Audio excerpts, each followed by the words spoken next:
ভাইরে ভাই, এই ভিডিও দেখে কোনো মুসলিম ভাই ধাক্কা দিয়ে এড়িয়ে যেতে পারবে না, কারণ এটা হচ্ছে আমাদের শেষ ঠিকানা। একদিন আমি আপনি শখের দুনিয়া ছেড়ে একেবারে চিরতরের জন্য বিদায় নিয়ে চলে যাব।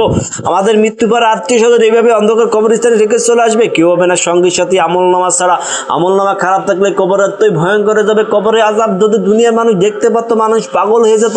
আপনি একবার ভেবে দেখুন, আপনার বেডরুমের আলো চলে গেলে আপনার থাকতে একা একা ভয় করে, তাহলে অন্ধকার কবরস্থানে কি করে দেখবেন একা একা যদি আমল নামা খারাপ থাকে? আপনি দুদিনের দুনিয়ায় ময়ে পড়ে আল্লাহ পাক রব্বুল আমিনকে ভুলে দুনিয়ার পরে যত প্রকার খারাপ কাজ পাবা কাজ জিনা আছে করছেন, একবার ভেবে দেখুন মৃত্যুর পরে কবর এতই ভয়ঙ্কর হয়ে যাবে। জাহান্নামের আগুন এতই ভয়ঙ্কর, জাহান্নামের আগুনের জ্বালানি হবে শুধুমাত্র মানুষ এবং পাথর, পাথর পুড়ে ছাই হয়ে যাবে। জাহান্নামের ভিতরে খাবার হবে পচা পুজ, যা কুম্পাল, যা কোনো মানুষ ভোগ করতে পারবে না। ভাই এখনো সময় আছে, আল্লাহর পথে ফিরে আসুন, 5 ওয়াক্ত নামাজ পড়ুন, কারণ মৃত্যুর পরে আপনি কিছুই নিয়ে যেতে পারবেন না আপনার আমল নামা ছাড়া।